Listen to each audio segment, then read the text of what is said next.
Sir okay. చాలామంది చూస్తూ ఉంటాం. ఏ నువ్వు ఇట్లా కాదు, నువ్వు హ్మ్. అట్లా ఉండు, హ్మ్. నువ్వు ఇట్లా ఉంటే నాకు సరిపోవట్లేదు. హ్మ్. హ్మ్. బయటకి నేను నిన్ను చూపించుకోవాలనుకున్నా కూడాను నాకు ఆ స్థాయి హ్మ్. అనేది కనిపించట్లేదు. ఇట్లాంటి కంప్లెయింట్స్ జంటల మధ్య మనం ఎక్కువగా చూస్తున్నాం సార్ ఈ మధ్య. యాహ్! ఇక్కడ సో 2 ప్రాబ్లమ్స్ ఉన్నాయండి. హ్మ్. ఒకటేందంటే లైఫ్ పార్ట్నర్ మీద ఉండే ఎక్స్‌పెక్టేషన్, హ్మ్. లైఫ్ పార్ట్నర్‌ని యాక్సెప్ట్ చేయలేకపోవడం. హ్మ్. ఇక్కడేంటంటే వాళ్ళని మార్చాలని చూసే ఒక ఇంటెన్షన్ ఉంటుంది. తెలుసో తెలియకనో చాలామంది అదే ఎక్స్‌పెక్ట్ చేస్తారండి. నా లైఫ్ పార్ట్నర్ నాకు నచ్చినట్టు ఉండాలా, నేను చెప్పినట్టు చేయాలి అని ఒక ఎక్స్‌పెక్టేషన్స్ అండ్ ఒక కరెక్ట్ చేయడానికి ప్రయత్నిస్తారు. మార్చడానికి ట్రై చేస్తారు. ఇక్కడ మార్చడానికి ట్రై చేసినా, కరెక్ట్ చేయడానికి ట్రై చేసినా అది ఎప్పుడు కూడా హెల్తీ రిలేషన్‌షిప్‌గా ఉండలేదండి. హ్మ్. గొడవలవుతాయి.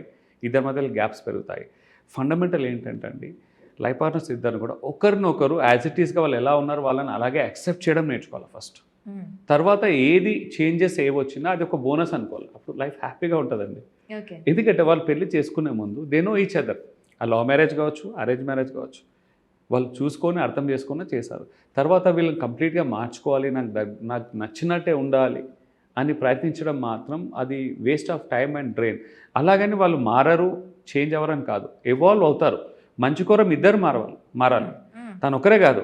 నాలో ఫ్లాస్ ఏమున్నాయి, నాలో ఇంప్రూవ్‌మెంట్స్ ఏమున్నాయి నేను తెలుసుకొని నేను ఇంప్రూవ్ అవ్వాలి, తను ఇంప్రూవ్ అవ్వాలి. హ్మ్. ఇది అవ్వాలంటే ఫస్ట్ కండిషన్ ఏందంటే ఫౌండేషన్ ఒకరినొకరు యాజ్ ఇట్ ఈస్‌గా యాక్సెప్ట్ చేయడం నేర్చుకోవాలి. మనస్ఫూర్తిగా. అప్పుడు ఒకరితో ఒకరు కనెక్ట్ అయ్యాక ఆటోమేటిక్‌గా ఎవాల్వ్ అనేది అదే అవుతుంది. ఇంప్రూవ్‌మెంట్స్ అనేది 2 వైపులా స్టార్ట్ అవుతది. కానీ బలవంతం ఒకరు వీళ్ళపైన వాళ్ళు, వాళ్ళపైన వీళ్ళు నువ్వు మారు అంటే తప్ప అది మారడం కాదు. నువ్వా నేనా అని పంతానికి వెళ్ళి గొడవలు పెంచి పోషిస్తుంది. Acceptance level and emotional connect అయినప్పుడు ఇద్దరి మధ్యలో ఇంప్రూవ్‌మెంట్స్ అనేది ఇమ్మినెంట్. హ్మ్. అది న్యాచురల్ ప్రాసెస్ అది. ఓకే. సో, మీరు మీ పార్ట్నర్‌ని మార్చాలి అనుకుంటున్నారు. ఓకే. అది పాజిటివ్ సైనే.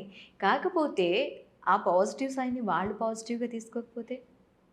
ఒకరి హెల్ప్ అయితే కావాలి కదా! ఎక్కడ మార్చాలి అనుకుంటున్నారు? ఆ హెల్ప్ అనేది మన వెబినార్ ద్వారా మీకు ఖచ్చితంగా అందుతుంది.